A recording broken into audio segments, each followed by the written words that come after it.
In the middle of World War II, inside a humming, tightly guarded radar laboratory, no one was thinking about dinner. Engineers were racing to solve one problem: how to see the enemy before the enemy could see them.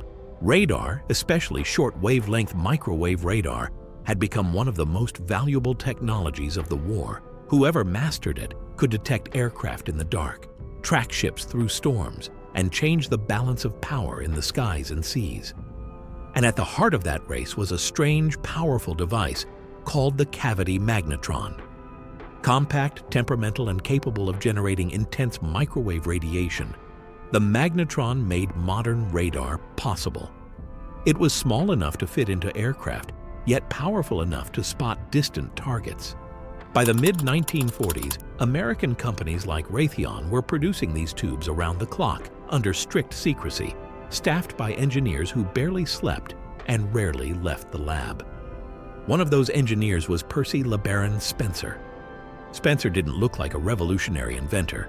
He had grown up poor, largely educated himself, and worked his way up through sheer technical skill. But by 1945, he was one of Raytheon's leading experts on radar tubes, especially magnetrons. One day, while standing near an active radar unit under test, Spencer noticed something odd. The candy bar in his pocket had melted. The room wasn't hot. Nothing else had changed. But the chocolate had softened completely, far more than it should have.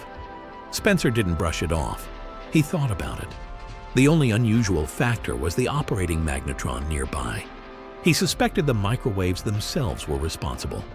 Instead of stopping there, Spencer did what great engineers do. He tested the idea. He placed popcorn kernels near the magnetron. Moments later, they began popping violently, scattering across the lab. The dry kernels absorbed the microwave energy, heating the moisture inside until they exploded into popcorn.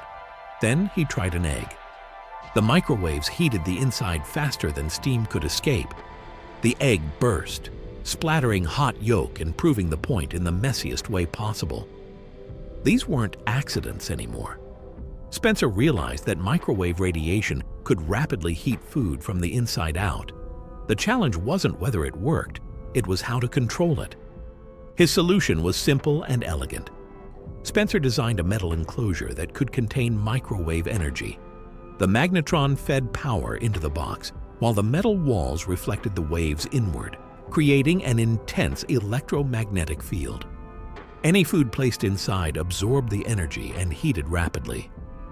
Cooking without fire, without a hot surface, without even touching the food. Raytheon immediately recognized the potential. In October 1945, as wartime radar production began to wind down, the company filed one of the first patents for microwave cooking. Within a year, the first commercial microwave oven appeared. They called it the radar range.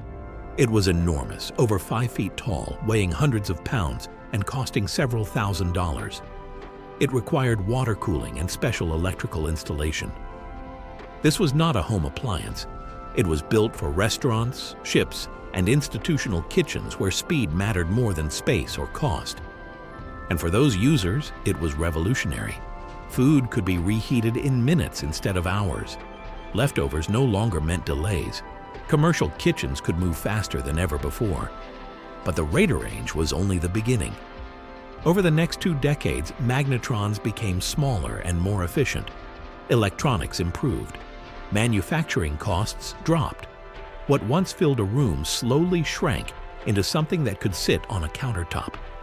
By the late 1960s and 1970s, microwave ovens began entering ordinary homes.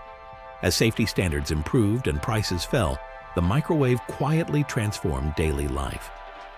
Reheating, defrosting, and instant meals became normal. Cooking no longer required time, planning, or even much skill.